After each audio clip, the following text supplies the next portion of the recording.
Amen. Le roi de gloire est au milieu de nous. Amen. Et nous avons un de ses serviteurs aussi qui est venu avec son épouse.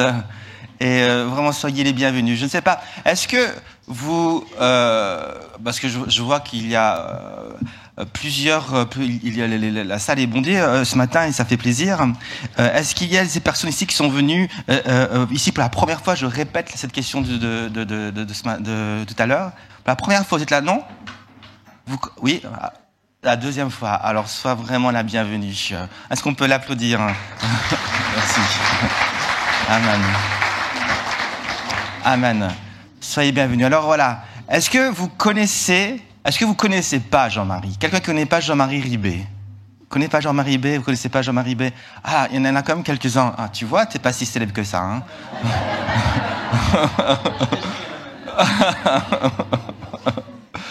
Alors, Jean-Marie Ribé, donc, c'est un des pasteurs aussi enseignants à l'église, comme ils disent, à l'apéro. C'est quoi l'apéro? C'est pas l'apéro. C'est la porte ouverte à Mulhouse. Donc, c'est une belle église qui est là-bas à Mulhouse. J'ai l'occasion d'aller en tout cas une fois par année lorsqu'ils font leur pastorale. C'est mon moment de ressourcement en octobre. Et Jean-Marie, donc vous pouvez aussi l'écouter sur Internet, sur le streaming. Je pense que Benjamin sera d'accord parce qu'il a un message sur le streaming. Soit, je ferme ma parenthèse. Et on veut donc l'accueillir. Jean-Marie est un enseignant qui sait nous rejoindre, qui sait prendre des thèmes parfois que nous, pasteurs, on n'aime pas trop s'aventurer. Il aime les prendre et les amener avec des fois beaucoup d'humour. Et il arrive à toucher nos cœurs par le Saint-Esprit. Alors, sois le bienvenu, Jean-Marie. Je te laisse maintenant venir sans tomber, sans trébucher. Voilà. T'as allumé le micro, c'est bon? Oui. Peut-être Brigitte, elle veut dire bonjour.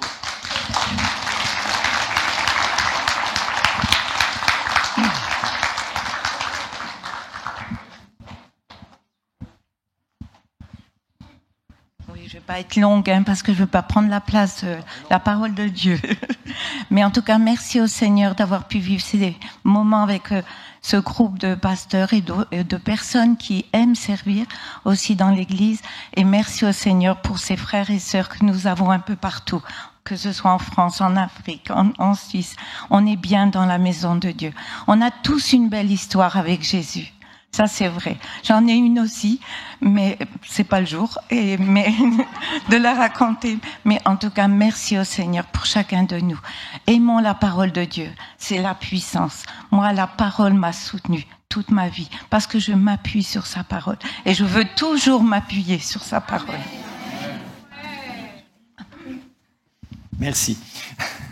Merci beaucoup. Voilà. Bonjour à chacun. On vient... je viens régulièrement dans cette église, tous les 10 ans. Non, on était de passage ici en 2012 et c'était à l'époque Dominique, je ne sais plus où. Voilà, il est là. Voilà, c'était Dominique qui était le pasteur de l'église. Salut, ça va? Ouais. Oui, ça va. Ok. Et ben, donc, et voilà, on avait eu cette la chance, la joie de passer un moment ici. On est content de retrouver le lieu. Effectivement, nous, on sert à Mulhouse. Moi, je m'occupe plus particulièrement d'une formation biblique qui cherche à former des gens qui sont déjà impliqués dans des responsabilités spirituelles dans leur église locale, qui viennent avec la recommandation de leur pasteur. C'est ce qu'on fait. Nous avons 3 enfants et 7 petits-enfants. Voilà. Comme ça vous montre qu'on n'est plus tout à fait tout jeune. Alors, j'ai aussi sur la table au fond, j'ai mis quelques-uns de mes livres. Et voilà, vous verrez, je ne vais pas détailler, sinon c'est un petit peu long. Juste les derniers. Le dernier, c'est un commentaire de l'Apocalypse. C'est pas une réflexion globale sur l'eschatologie, mais c'est vraiment le texte de l'Apocalypse, verset par verset. Et puis le précédent, c'est un livre sur la personne du roi David, mais pas axé sur le grand ministère, le conquérant, etc., mais plutôt, j'aime dire souvent, le bonhomme qui est dans le ministère, sa personnalité avec ses avec ses points forts, ses points faibles, hein. Et puis quelquefois, on le voit des fois faire des choix bizarres, des choix bizarres, mais qui s'expliquent après dans sa psychologie, dans sa personne, dans son passé. Voilà, donc c'est quelqu'un comme nous, avec des ombres et des zones de lumière et des zones d'ombre, hein. Alors, voilà, pour ne pas... Mais vous verrez à la fin avec mon attaché commercial qui s'occupera de vous. Alors, j'ai évidemment bien réfléchi avant devant le Seigneur pour savoir quoi traiter avec vous ce matin. Et je suis arrivé j'étais convaincu de vous parler du sujet de la joie qui est un fruit, qui fait partie du fruit de l'esprit. Et ah oui, je vois qu'il y a une horloge là-bas au fond, c'est bien. Ok, c'est bien parce qu'on m'a dit qu'à 14h tout le monde devait être sorti. Donc, je vais faire attention. Alors, donc le fruit de l'esprit, la joie. Alors, tout de suite, on va lire. Hein. On va lire dans Galates. Si vous avez une Bible, hein, c'est plutôt vers la fin.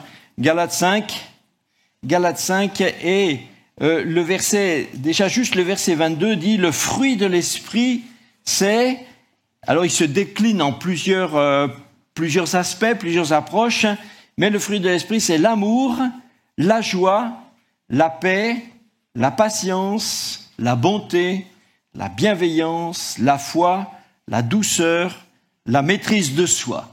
Alors ça fait beaucoup de choses, hein, et on pourrait évidemment détailler chacun de ces points les uns à la suite des autres. Voilà, ça serait intéressant.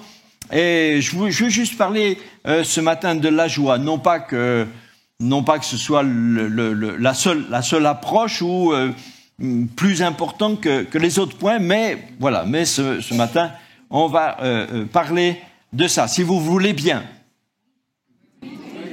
Oui, bon, de toute façon, c'est ce que je vais faire. Hein.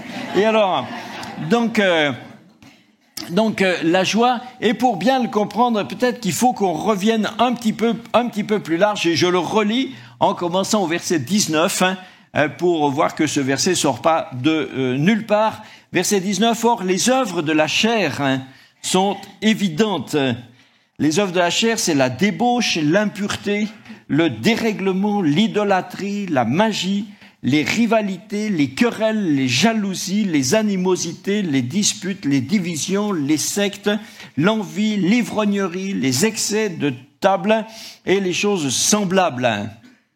Je vous ai dit d'avance, comme je l'ai déjà dit, que ceux qui commettent de telles choses n'hériteront point le royaume de Dieu. Mais le fruit de l'esprit, voilà, alors maintenant on passe le contraire. Le fruit de l'esprit, c'est donc l'amour, la joie, la paix, etc. On comprend bien, avec la première partie, la première liste, les œuvres de la chair, on comprend bien que les gens qui sont impliqués, imbibés dans cette première liste qu'on a vue des œuvres de la chair, on comprend bien qu'il leur reste pas beaucoup de place pour la joie. Comme voilà, c'est dans tout ce qu'il y avait avant, il reste pas grand-chose pour vivre après tranquillement dans la paix et dans la joie. On a vu avec les rivalités, les querelles, les jalousies, les animosités, les disputes, les divisions. Si vous avez tout ça dans votre vie, je vous plains de tout cœur, hein. Mais vous avez l'occasion, avant de sortir d'ici, de changer de registre, hein, de changer et puis de trouver l'amour, la joie, la paix avec le Seigneur. Donc, être rempli de joie peut être regardé dans Éphésiens 5,18. Je vais vous faire tourner un peu les pages de vos Bibles, hein, parce que c'est bien d'utiliser votre Bible. Quelques-uns ont des Bibles, oui? Vous savez ce que c'est, un livre avec une grosse couverture, là? Vous voyez ce que je veux dire? Donc, Éphésiens 5,18, qui dit « Ne vous enivrez pas de vin, c'est de la débauche, soyez au contraire remplis de l'esprit. » Alors, soyez remplis de l'esprit, et si on a vu tout à l'heure que le fruit de l'esprit entraîne l'amour et la joie. Donc, si on est rempli de l'esprit, Eh bien, effectivement, quand on dit le fruit de l'esprit, le mot fruit est une image, c'est un sens second pour dire ce que produit le Saint-Esprit. C'est sa conséquence. Si on est rempli du Saint-Esprit, alors on est aussi rempli d'amour, de joie, de paix, etc. Tout ce qu'on a vu tout à l'heure. Hein. Soyez au contraire remplis de l'Esprit. Et soyez, en français, s'il y en a qui ont fait un petit peu de la grammaire, il y en a qui ont fait de la grammaire un peu ? Donc, soyez, c'est un impératif. C'est l'impératif présent. C'est le temps qu'on emploie pour donner des ordres aussi. Hein. Soyez remplis de l'Esprit. Donc, est-ce que être rempli de l'Esprit, exprimé comme ça, pourrait être considéré comme un ordre ? Et c'est difficile d'obéir à un ordre dont on a l'impression qu'on n'a pas les cartes, on n'a pas les éléments. Comme ça, on se dit, être rempli de l'Esprit, ça dépend du Saint-Esprit, quoi. Pour être rempli de l'Esprit, il faut que ce soit lui qui vienne nous remplir. Hein. Mais pourtant, si on dit soyez remplis de l'Esprit, c'est quand même qu'on y peut quelque chose. Alors, c'est un petit peu mon thème ce matin, c'est de dire, par rapport à la joie, est-ce qu'on va être dans la joie parce que la joie nous sera tombée dessus, ou est-ce qu'on peut avoir quelque part, est-ce qu'il peut y avoir une dimension dans laquelle on va choisir la joie ? Et ça, je reconnais que pour quelques personnes d'entre nous ce matin qui se sont levées en constatant que tout va bien dans leur vie, ils disent facilement « Amen ». Vous voyez ? Celui qui s'est levé ce matin, tout va bien. Il est en bonne santé, il se dit « Oh, je vais bien, magnifique ». Et puis hier, les impôts lui ont adressé un courrier pour lui dire qu'il y avait eu un trop perçu qu'ils vont lui rendre. Et puis sa belle-mère qui devait venir passer 3 semaines à la maison finalement a dit qu'elle pouvait plus. Et bon, donc celui-là dans sa vie, il se lève le matin, il chante, il va bien. Ok. Donc celui-là il dit amen. Oui, la joie, amen. Bon. Après il y a les autres. Ceux qui ont reçu aussi une lettre des impôts pour dire écoutez, voilà un rappel, vous devez payer avant la fin de la semaine. Et puis, peut-être, bref, tout le reste. Hein. Et puis, il a aussi mal quelque part. Enfin, bref, donc ceux-là, quand on dit il faut choisir la joie, ils disent mais ça, c'est pas possible. Hein, parce que les circonstances de ma vie sont pénibles. Donc, comme elles sont pénibles, je constate qu'elles sont pénibles et je suis contrarié, attristé, souffrant. C'est pénible. C'est cette dimension que je voudrais essayer de montrer ce matin, que nous avons un choix, que nous avons des décisions à prendre. Hein. Alors, je voudrais pas avoir l'air un petit peu, comment dire, naïf, ingénu et comme si j'oubliais qu'il peut y avoir beaucoup de difficultés dans nos vies, dans vos vies. Alors, je voudrais pas traiter ça comme à la légère, comme si j'étais ignorant que quelqu'un ce matin peut-être a traversé un deuil cette semaine, ou qu'il a reçu de son médecin une lettre très accablante pour lui ou quelqu'un de sa famille, etc. Donc tout ça existe. Hein. Mais quand le Seigneur nous a amené à la rédaction de ces textes, il n'ignorait pas ça non plus. Okay ? Donc il nous a quand même dit que nous pouvons être remplis du Saint-Esprit et qu'une conséquence d'être remplis du Saint-Esprit, c'est que le Saint-Esprit nous donne aussi la joie. Quand Dieu l'a fait écrire à ses serviteurs, il n'ignorait pas que les conditions de nos vies pouvaient être extrêmement négatives, extrêmement difficiles. Mais quand même, il l'a dit. Acte 13, 52, on voit... C'est un moment où les disciples, on va voir une réaction aux disciples, et on dit que quand ils avaient été visités par Paul et Barnabas, les disciples étaient remplis de joie et du Saint-Esprit. Ça paraît simple, mais juste avant, Paul et Barnabas secouèrent contre eux la poussière de leurs pieds, c'est-à-dire qu'on était dans des circonstances où il y avait aussi de l'opposition, il y avait des conflits, ils étaient des fois chassés. Mais malgré tout ça, les disciples étaient remplis de joie et du Saint-Esprit. Donc d'où nous vient la joie? Si on doit être rempli de joie, de quelle joie on parle? Parce que si on parle seulement de la joie, d'une joie qui viendrait des circonstances, alors d'abord, c'est très aléatoire, très incertain, et puis ça dépend pas de nous. Ça nous tombe dessus ou pas. On a eu du pot ou on n'a pas eu de pot, quoi. Hein? Mais la joie dont on nous parle, c'est une joie qui vient de Dieu. Par exemple, on nous dit qu'elle nous vient du Père. Romains 15, 13, Paul dira que Dieu lui-même s'implique dans notre joie. Il dit que le Dieu de l'espérance vous remplisse de toute joie et de toute paix dans la foi, pour que vous abondiez en espérance par la puissance du Saint-Esprit. Donc ici, la source de la joie est en Dieu. Alors si nous sommes chrétiens et si nous savons que Dieu est notre Père, notre Papa, alors notre Papa veut nous remplir de joie. Vous voyez, nous n'avons pas la religion chrétienne, si tant est que ce soit une religion, mais le christianisme est une relation avec un Dieu qui est notre Papa dans le ciel. Dieu est le Dieu de tous les hommes, qu'ils le veuillent ou non. De toute façon, Dieu est Dieu. Il est le Dieu de tout le monde. Mais Dieu n'est pas le papa de tout le monde. Dieu est le papa de ses enfants. Nous pouvons dire notre Père parce que nous sommes ses enfants. Mais si quelqu'un n'est pas un enfant de Dieu, il peut pas dire à Dieu papa. Il peut pas l'appeler Père puisqu'il n'est pas son enfant.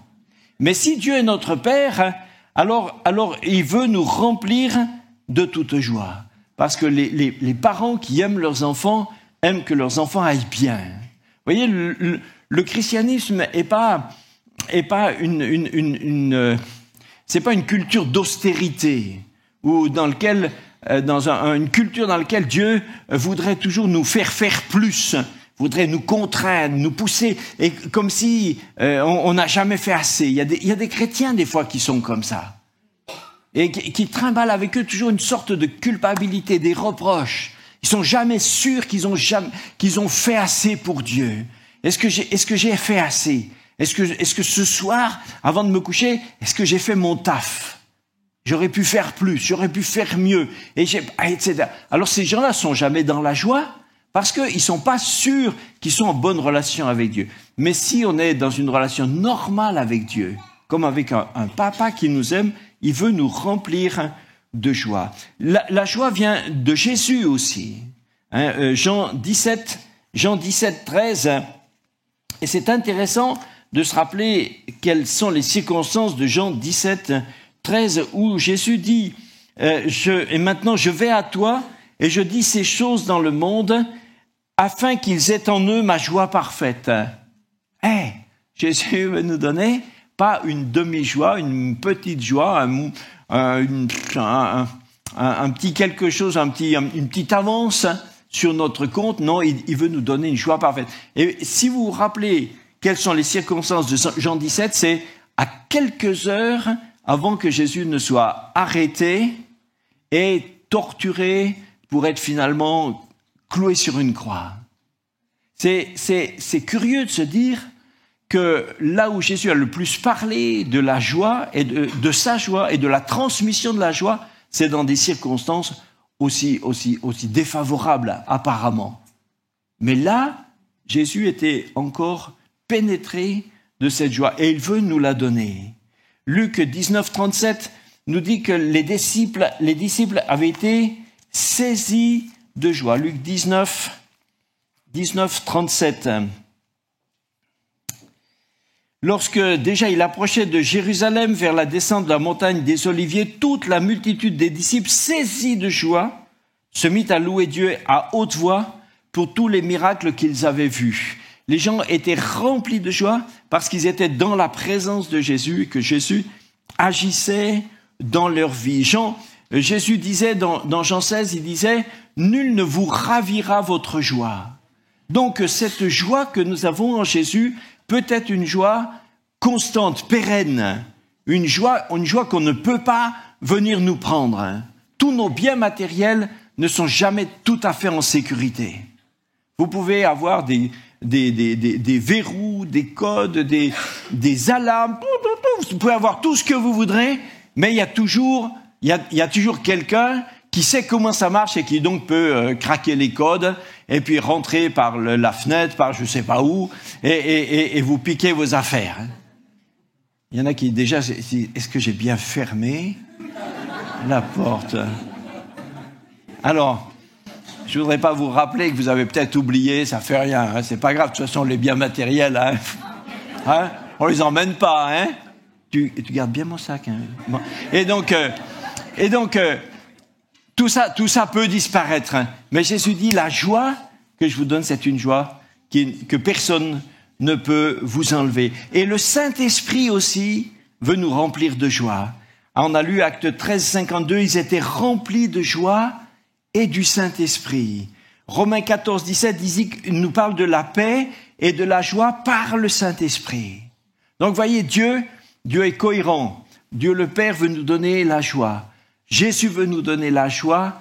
Le Saint-Esprit veut nous conduire dans la joie. Et on a beaucoup d'exemples dans la parole de Dieu. Quelqu'un a lu tout à l'heure un psaume, ok. Je suis reconnaissant, frère, de ne pas avoir lu le psaume 119. Mais dans le psaume 16, 11, il est question d'abondante joie devant ta face. Et ça, c'est dans l'Ancien Testament. Des fois, j'ai trouvé que on a des fois dans l'Église des affirmations qui sont des fois des affirmations plus poétiques que concrètes. Hein, des fois, les chrétiens vont chanter, ils chantent un cantique qui dit nous tressaillons de joie, mais ils tressaillent pas beaucoup, hein.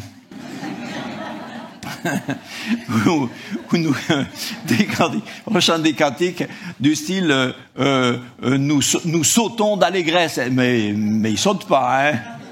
S'ils étaient en train de regarder la finale de la Coupe du Monde de football, hein, et que la nation suisse soit en train de gagner, surtout si c'est contre les Français, parce que les Français, ils croient toujours que les Français c'est l'équipe de France football est la seule équipe qui gagne la Coupe du Monde définitivement. Parce qu'une fois qu'ils l'ont gagné, ils croient qu'ils l'ont pour toujours. Mais bon, la Nati est aussi capable de faire de belles choses. Alors, donc imaginez, mais ces mêmes chrétiens qui peuvent chanter « Nous tressaillons d'allégresse », eh bien, tout d'un coup, devant un match de foot, alors là, ils tressaillent pour de bon, hein. Tout l'immeuble sait que il y en a un qui vient de marquer comme ça. Comment il s'appelait celui qui jouait bien? Il y avait comme Fry, non? Comment il y en a? Oui, ouais. Oui, non, les Belges. Bon, ils sont pas moins. Non. Bref. Alors, mais c'est pour ça. Mais quand on dit d'abondante joie devant ta face, c'est une expression, c'est de la poésie, ou est-ce qu'il nous arrive d'être réellement remplis de joie? Réfléchissons. Si vous deviez dire quand est-ce que la dernière fois que vous avez vraiment été dans la joie? Parce que quand on est vraiment dans la joie, on le sait, hein? Alors, est-ce que ça nous est arrivé? Est-ce qu'on peut faire tout un culte tout entier? On parle de ça, on le chante, tout ça, et puis voilà. C'est Young Guichot, je me rappelle une fois, il avait raconté ça, c'était marrant. Il dit, c'est une dame qui a passé tout le culte comme ça, et pendant tout le culte, elle était comme ça. Et tout à la fin, juste avant de sortir, une petite fille court vers elle et lui dit, oh, j'ai retrouvé, vous aviez perdu votre petit mouchoir brodé. Et la dame dit, oh, mon petit mouchoir, oh, je suis content. Et c'est la première fois aujourd'hui qu'elle se réjouit vraiment. Pour son petit mouchoir. Mais dans le culte, elle n'a pas trouvé quelque chose qui la faisait sauter. Hein. Alors, est-ce qu'on fait de la poésie? Est-ce qu'on fait de la poésie ou est-ce que réellement la joie, est-ce que réellement la joie du Seigneur est en nous? C'est vrai ou pas? Vous voyez, des fois, il faut faire attention. Quelqu'un a dit, les chrétiens ne mentent jamais, sauf quand ils chantent. Parce qu'on dit des fois en chantant des choses qu'on vit pas vraiment. Christ est notre joie parfaite. Jésus, on l'a dit tout à l'heure, Jésus a dit qu'il était vraiment dans la joie. Et pourtant, dans Jean 17, 13, il admet qu'il est triste. Il a dit qu'il était, je suis triste, il était inquiet, il avait peur, il a dit, je suis triste qu'il était triste. Mais c'est pas antagoniste. On peut avoir des sujets de tristesse, comme je l'ai dit tout à l'heure, on peut avoir des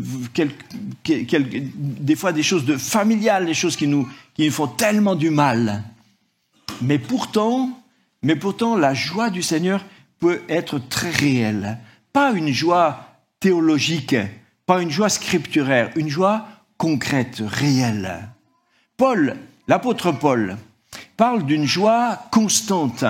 Et pourtant, quand vous relisez l'énumération de ce qu'était sa vie, de ce qu'il y avait dans sa vie, franchement, ça fait pas envie, hein? Des fois, des chrétiens disent, on voudrait être comme l'Église du 1er siècle. T'es sûr? Vraiment sûr? Parce que quand on voit comment l'Église du 1er siècle a vécu, oui, alors parce que quand on dit ça, on pense juste au côté surnaturel. Les miracles, on voit tout ça, alors ça, super.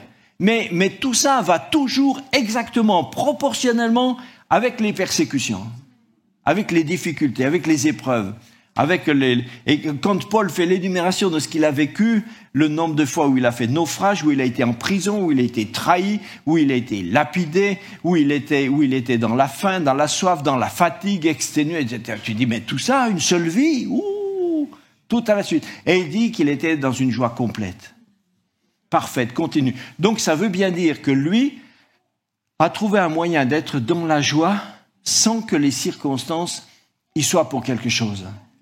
La source n'est pas extérieure, mais elle était dedans. Vous voyez, la joie et les circonstances de la vie, oui, peuvent être contraires. Hein.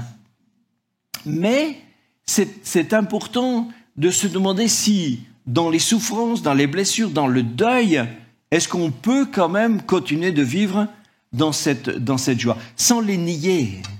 Vous voyez, je ne suis pas en train de dire...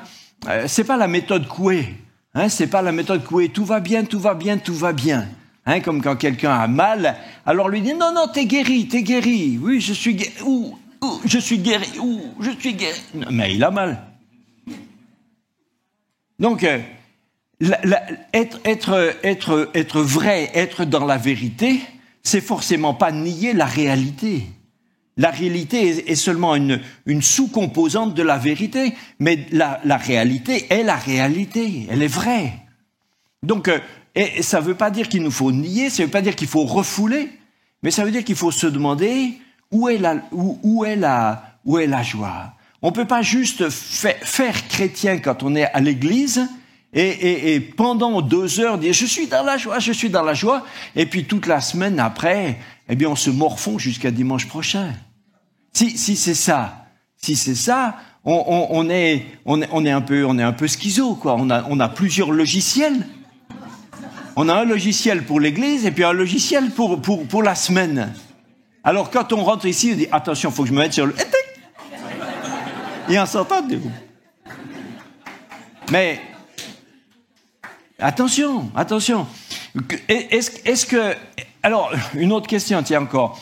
Est-ce que ne pas être dans la joie, un chrétien qui n'est pas dans la joie, bon, je ne sais pas si vous en connaissez, peut-être pas, hein, mais bon, admettons, une vue, hein, on réfléchit.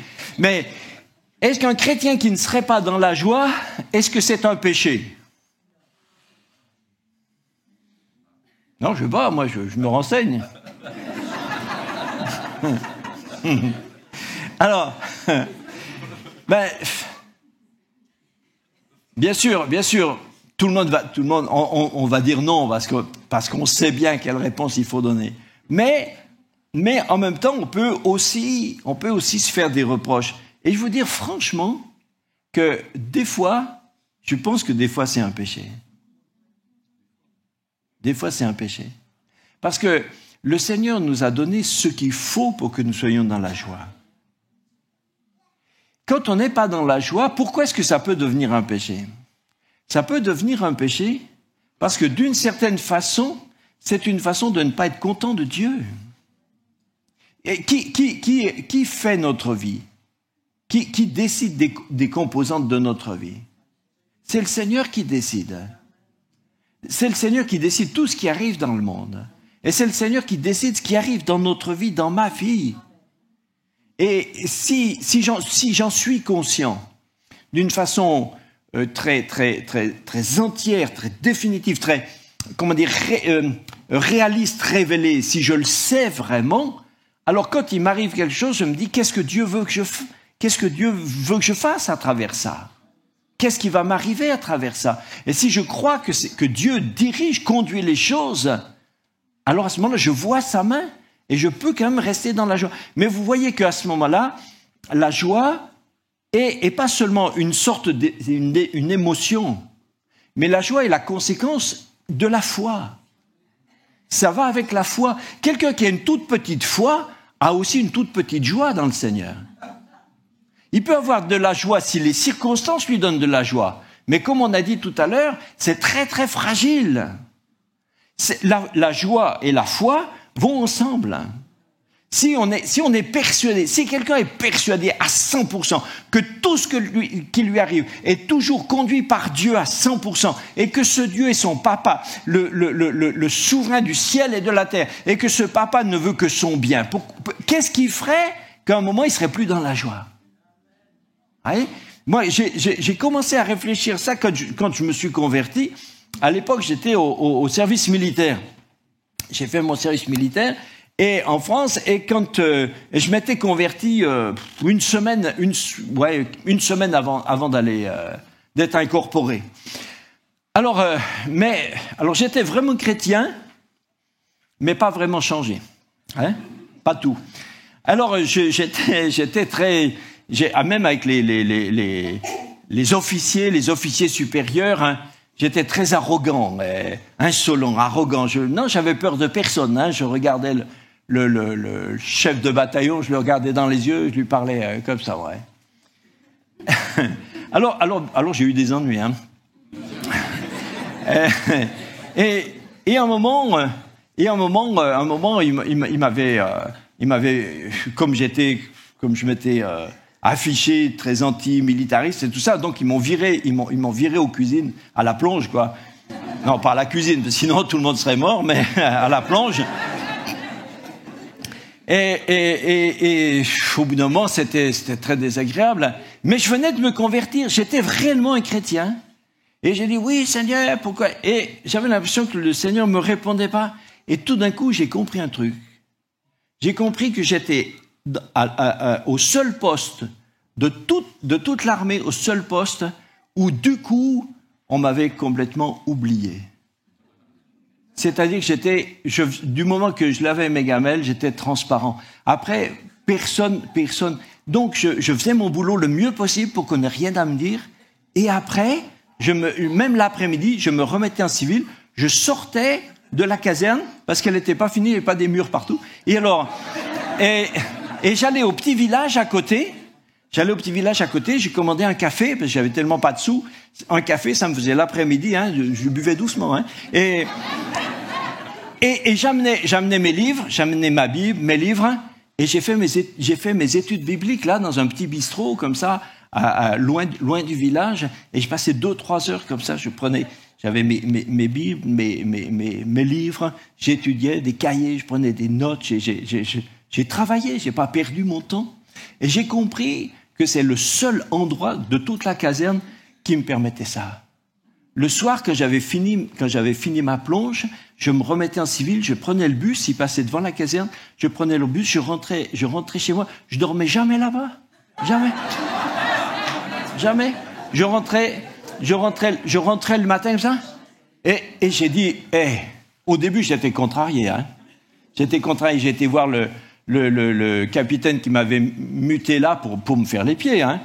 J'ai été le voir, je lui ai dit, la plonge c'est bien, mais je lui ai dit, vous pensez pas qu'on pourrait faire un roulement quand même, hein, c'est peut-être pas toujours les mêmes, non?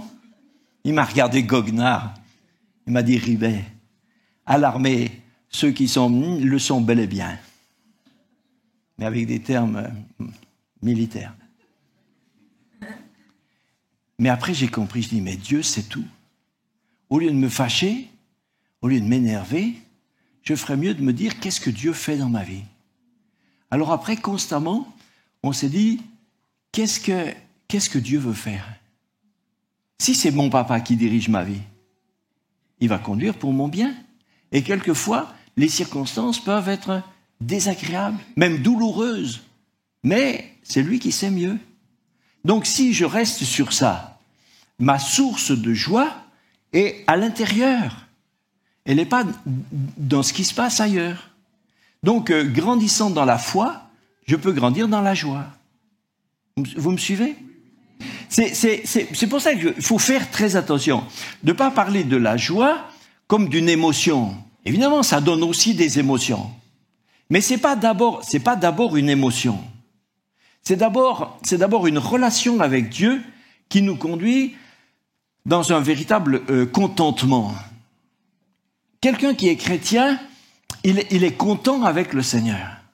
Donc, le contentement de la foi l'amène à une gestion de sa vie, à une gestion de ce qui se passe dans sa tête très, très, très différente. Vous redevenez le véritable et seul acteur de votre vie. C'est pas ce qui se passe autour de vous qui décide pour vous. Quand je suis sorti de l'armée, j'ai travaillé quelque temps avant d'être pasteur, je travaillais dans une clinique à Grenoble, et une fois, je me rappelle, je travaillais surtout au bloc opératoire, et je gardais les malades après les opérations comme ça, et puis un des directeurs de la clinique est venu, donc un des propriétaires de l'établissement, donc un monsieur qui avait réussi dans sa vie, il roulait en Porsche 911, c'était le monsieur qui était classé, il était classé au golf, enfin, qui réussissait dans des tas de domaines. Alors il arrive là, et puis moi j'étais tout au bas de l'échelle, et on s'est mis à discuter comme ça. Et au bout d'un moment, je ne sais pas pourquoi, ce monsieur a commencé à s'ouvrir, et il a commencé à me parler de lui. C'était surréaliste. Et il me dit, oui, moi, même dans ma vie, les gens ne comprennent pas ce que c'est que le travail d'anesthésiste. Ils croient que c'est juste comme ça, tac, on appuie sur la seringue, on endort les gens et tout. Non, c'est tout un travail. Enfin, il était frustré, il était amer, on le valorisait pas, etc. Je l'ai bien écouté, tout ça. Et puis, à la fin, tout d'un coup, c'est comme s'il se rendait compte que c'est lui qui se plaignait, tu vois. C'était bizarre, et alors il était gêné, il me dit, vous? Je dis, moi je suis content. Je dis, moi je suis content. Alors il m'a dit, oui, elle était un peu surprise. Je lui ai dit, écoutez, je vais vous dire. Je lui ai dit, moi je suis content, parce que en fait, vous croyez que je travaille pour vous. Mais je travaille pas pour vous. Parce que moi je suis chrétien, et je travaille pour le Seigneur, pour Jésus, pour le royaume de Dieu. Alors, c'est le Seigneur Jésus qui m'a envoyé ici, dans votre établissement, pour travailler ici. Mais en fait, je ne travaille pas pour vous, je travaille pour lui. Et c'est pour ça que je suis content. Parce que si je dépendais de vous pour être content, avec le salaire que vous me donnez, peut-être que...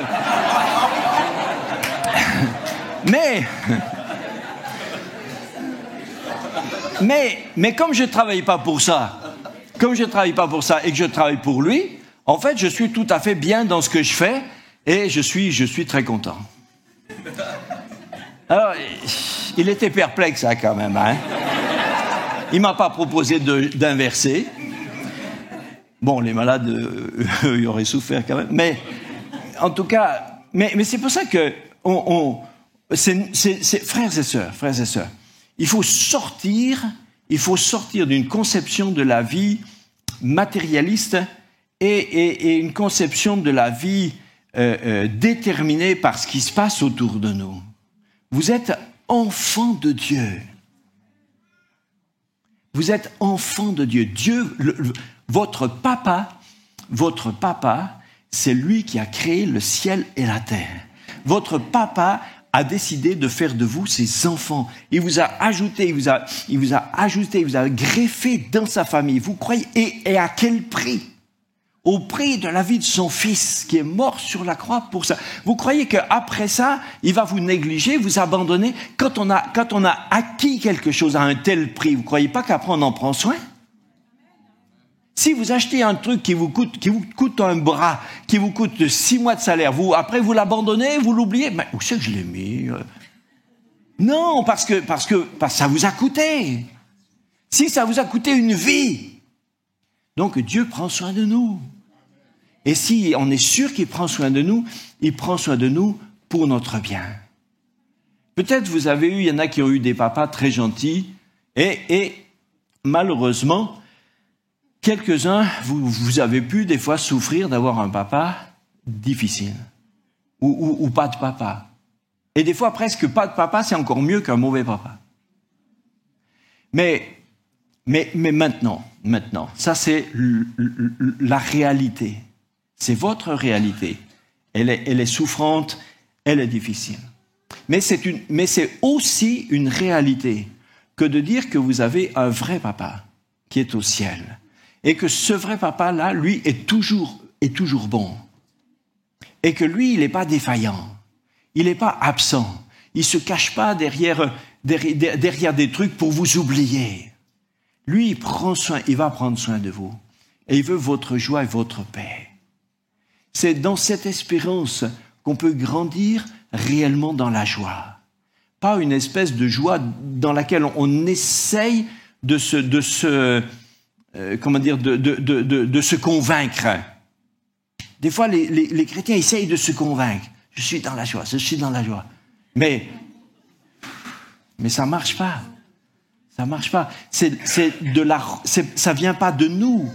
Ça vient pas d'un effort. Ça vient d'être en cohérent avec la source de la joie qui est le Seigneur en nous. C'est pour ça que je dis quelquefois ne pas être dans la joie, ça peut être un péché.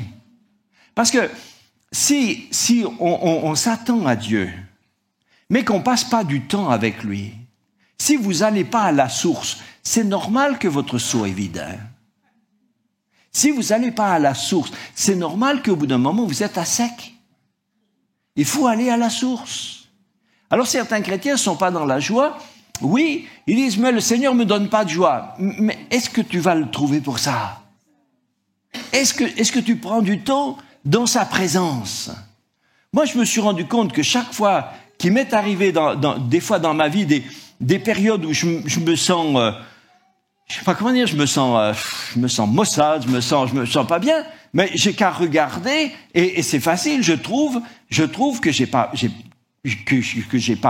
réellement passé du temps avec le Seigneur comme je devrais. Donc je reviens au Seigneur et il faut prendre du temps dans sa présence. Vous venez à l'église, bon, enfin vous avez raison, continuez, mais c'est pas tout là. C'est pas tout là. Ça, c'est le rassemblement. C'est nécessaire, ça fait du bien. Mais la vie chrétienne, c'est pas dimanche matin. La vie chrétienne, c'est tous les jours. La vie chrétienne, c'est de passer du temps avec le Seigneur. Alors quand vous décidez, peut-être vous avez jamais fait ça, mais décidez, prenez un moment, vous dites, vous arrivez chez vous, vous asseyez tout seul quelque part. Jésus dit, entre dans ta chambre, ferme la porte. Ça veut bien dire ce que ça veut dire. Ça veut dire que tu passes du temps tout seul avec lui. T'es pas obligé qu'il y ait derrière un groupe de louanges. Tu vois, c'est seul à seul, tu t'assois. Il y a des gens qui disent, mais je sais pas prier. Ben, tu lui dis. Tu t'assois, tu dis, voilà, Seigneur, je viens passer du temps avec toi. Au bout d'un moment, tu ne sais plus quoi dire. Il dit, à bientôt. Mais tu as quand même déjà fait tu as fait quelque chose. Peut-être demain, tu auras une idée ou deux en plus. Mais c'est pas un marathon. C'est pas élitiste. Il ne s'agit pas d'essayer de faire des prouesses.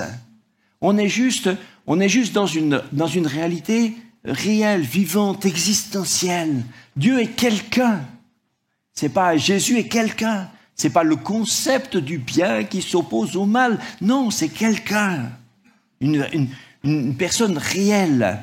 Comment vivre dans la joie? 1 Thessaloniciens 5,16. Ça, c'est un verset que vous pouvez facilement apprendre par cœur.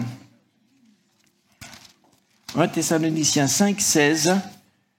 C'est un verset. Si vous voulez apprendre des versets par cœur, je vous propose de commencer par celui-ci. Soyez toujours joyeux. C'est un début. Il faut commencer par quelque chose. Hein? Donc, vous commencez par celui-là. En grec, c'est le verset le plus court de la Bible. En français, non. En français, vous avez « Jésus pleura ». Mais en grec, « Soyez toujours joyeux », c'est plus court. C'est plus court. Et c'est marrant de voir que Jésus pleura, parle de tristesse, et soyez toujours joyeux, parle de joie. Jésus s'est fait triste pour nous rendre joyeux. Soyez toujours joyeux. C'est un ordre, donc c'est possible. Dieu ne donne pas des ordres, Dieu est cohérent. Il ne peut pas nous donner des ordres auxquels on ne pourrait pas obéir. Sinon, ce n'est pas raisonnable, mais Dieu est raisonnable. 5,17, il dit tout de suite après, priez sans cesse. Voyez ? Soyez toujours joyeux, priez sans cesse. Avant d'être converti, je pensais que prier, c'était accablant. C'était triste. Quand j'étais gamin, on allait au confessionnal et à la sortie, qu'est-ce que le prêtre nous disait ? Il nous disait de faire pénitence. Il nous donnait donc la pénitence, c'était de dire quelques prières. Donc c'est facile de comprendre la relation. La prière, c'est une punition. C'est comme ça que je l'ai compris. Plus je pêche, plus il en mettait. Donc j'en disais pas trop non plus. C'est pas la peine de s'accabler non plus, hein, quand même. Donc j'avais compris que prier c'est une punition. Mais ça c'est évidemment, ça c'est la vision, c'est la vision de l'inconverti. Mais un chrétien qui connaît Jésus, qui aime Dieu, il sait que c'est le contraire. Être dans la présence de Dieu et vivre avec la présence de Jésus, alors c'est être réellement rempli de joie. L'expression il peut y avoir une distorsion entre l'expression de notre joie et ce qu'on vit à l'intérieur. L'Ecclésiaste dit que 7.3 dit qu'avec un visage triste, le cœur peut être content et inversement. Et des fois dans la vie, on peut être face à des choses extrêmement difficiles. Imaginez un papa qui a 2 enfants et dans la même journée, il y en a un qui réussit un diplôme extraordinaire, hein, et l'autre apprend qu'il a un cancer terminal. Dans la même journée. C'est des choses qui arrivent. Et vous devez vous réjouir avec un et pleurer avec l'autre. Comment faire? Nous sommes limités dans nos émotions. Nous sommes limités dans nos capacités. Si c'est seulement émotionnel, on est facilement dans nos limites, hein. On est incapable. Mais Jésus est capable de nous faire dépasser tout ça. Les disciples dans le Nouveau Testament, étaient quelquefois dans la joie. Paul a parlé des Thessaloniciens, par exemple, et il dit que malgré les persécutions, etc., ils étaient dans une joie complète. On se dit, mais ça, c'est extraordinaire. Alors, des fois, nous, chrétiens, on se dit, on n'est pas dans la persécution. Mais si on était dans la persécution, le Seigneur nous donnerait la joie. Oui, c'est vrai. Mais pour autant que dans nos petits malheurs, nous sommes déjà capables de la vivre maintenant. Pourquoi on pourrait le plus quand on ne peut pas le moins? Donc je suis d'accord. Je suis d'accord que Dieu nous donnera son aide, sa force, etc. C'est vrai, jour par jour. Mais par contre, si aujourd'hui, quand il m'arrive une bricole, un ennui, ça me sape le moral pour toute la journée, pour une bricole, parce que je sais pas moi, quelqu'un a éborgné ma voiture, hein, et puis qu'il m'a cassé le truc et qu'il n'a pas mis un mot, si ça suffit pour m'énerver pour toute la journée, que sera-ce quand tu auras des vrais ennuis, hein? Parce que même votre voiture, elle roule quand même, hein? Hein? Elle roule. Non, ça vous ennuie?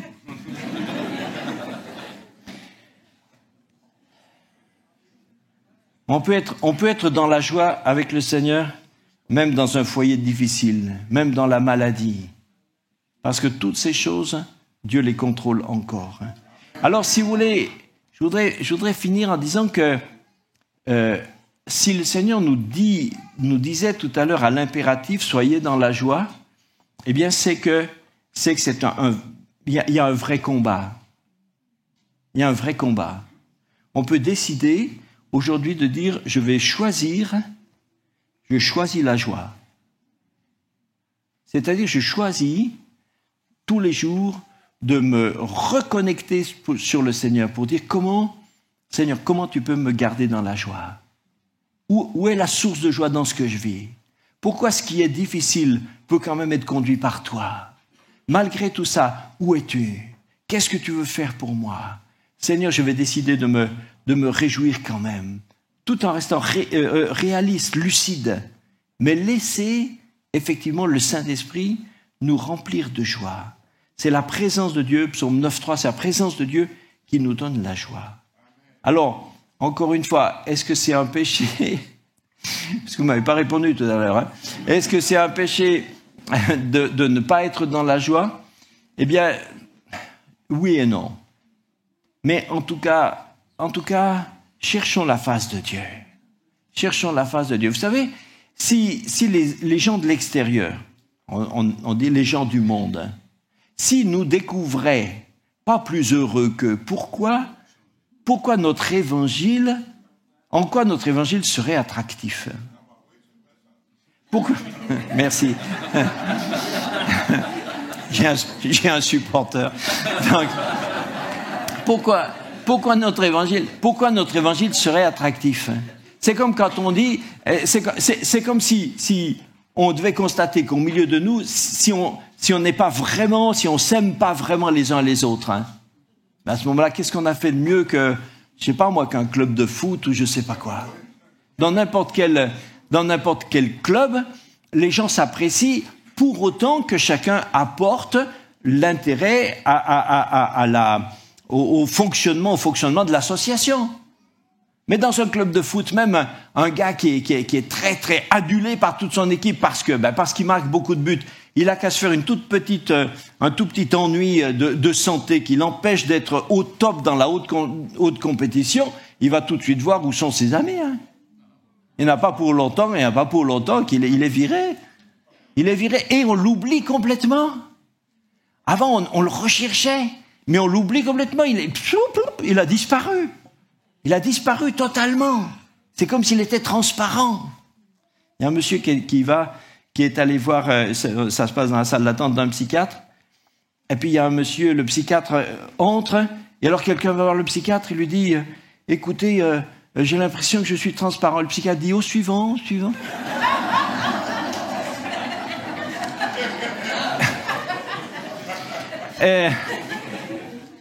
Non, ça c'est bête, je ne sais pas pourquoi je dis ça sert à rien.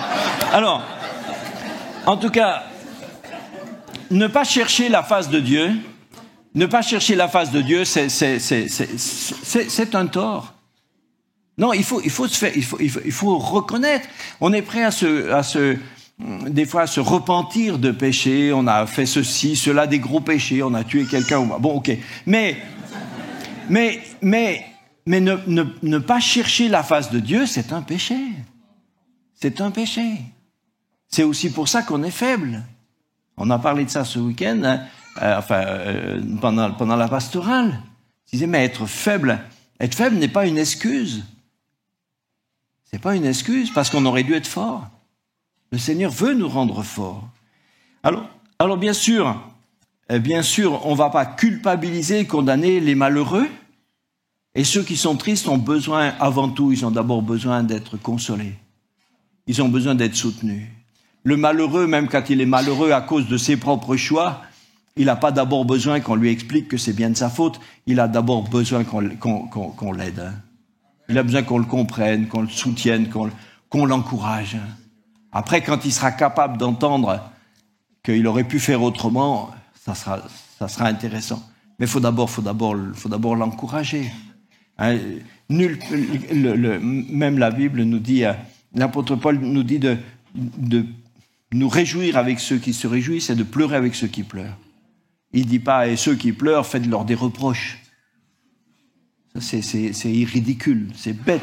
Des fois, même dans les églises évangéliques, on a des fois été un peu une sorte d'idéalisme comme ça, sorti de la réalité. Je faisais une fois un enterrement, et puis à la sortie du cimetière, on avait enterré un monsieur chrétien, et à la sortie du cimetière, bien sûr, il y avait des gens, des proches, sa famille et des proches qui pleuraient. Et alors une dame chrétienne leur faisait des reproches. Dit, mais pourquoi vous pleurez? Vous ne devriez pas pleurer parce que maintenant on sait qu'il est au ciel, donc là où il est avec le Seigneur, il est bien, on doit se réjouir. Je dis, mais ça y est, oui. Faut arrêter de dire des bêtises. Hein? La tristesse, c'est la tristesse. C'est respectable, quelqu'un est triste. Voilà. Donc on n'est pas idéaliste, on n'est pas comme ça tout d'un coup déconnecté de la vie. Si quelqu'un est triste, faut être avec lui, il faut l'encourager. Mais pour que notre joie puisse se communiquer quelque chose. Frères et sœurs, je pense qu'il faut que des fois on fasse attention. On fasse attention. C'est pas le plan de Dieu, en tout cas, sans parler de reproches, mais c'est pas le plan de Dieu que des enfants de Dieu restent amers, tristes, mélancoliques, dans ce que j'appelle, qu'une fois j'ai fait une prédication qui s'appelait le culte des regrets. C'est pas le plan de Dieu, c'est pas la stratégie de Dieu. Dieu veut veut nous faire vivre sa joie, la joie du Seigneur, une pleine joie, une joie qui va nous changer, nous transformer. Et la joie, c'est vraiment attractif. Si sur votre lieu de travail, dans votre immeuble, partout, vous êtes perçu comme quelqu'un qui a la joie, écoutez, ça donne envie. Ça donne envie. Quand des gens sont dans des difficultés, ils cherchent ceux qui ont des solutions. Mais quelqu'un qui est accablé, il ne va pas chercher un autre accablé pour le désaccabler. Il a besoin de quelqu'un qui peut lui communiquer quelque chose. Frères et sœurs, j'aimerais prier pour que vraiment chacun d'entre nous, on puisse être rempli de joie. Il y en a qui sont déjà contents parce que je dis Amen. Donc ils disent, voilà un sujet de joie pour ce matin. Seigneur,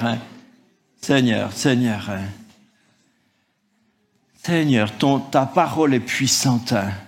Et elle est puissante pour nous changer, pour nous transformer, pour nous faire du bien. Je te prie, Seigneur, de bénir cette assemblée.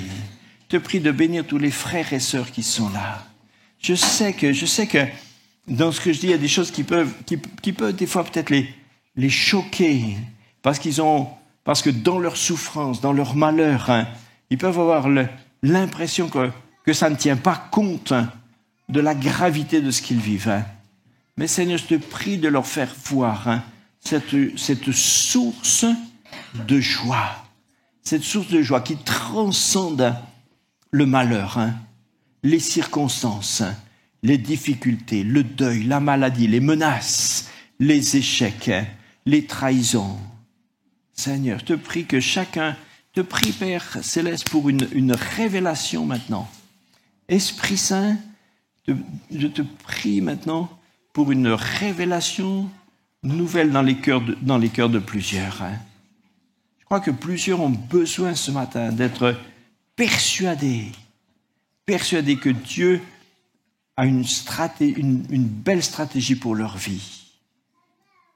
Malgré des circonstances très contraires, mais que Dieu veut les faire grandir dans une satisfaction, le contentement de la foi, une satisfaction de ce que Dieu fait.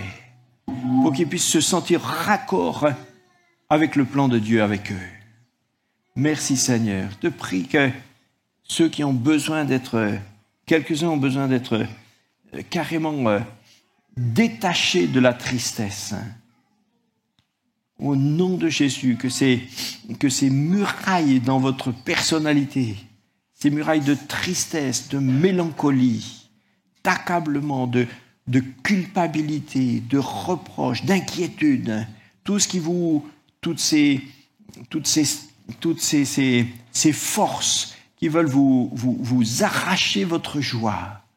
Au nom de Jésus, je m'oppose à vous. Je m'oppose à vous dans le cœur des enfants de Dieu dans cette église ce matin.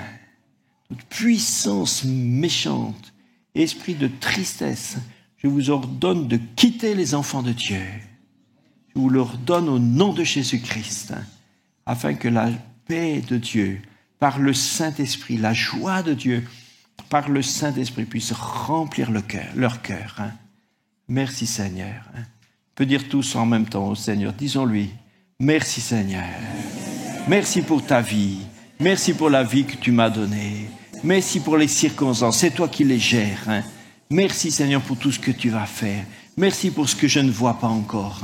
Merci Seigneur pour tous les sujets de contentement, de paix et de joie que tu vas me donner encore.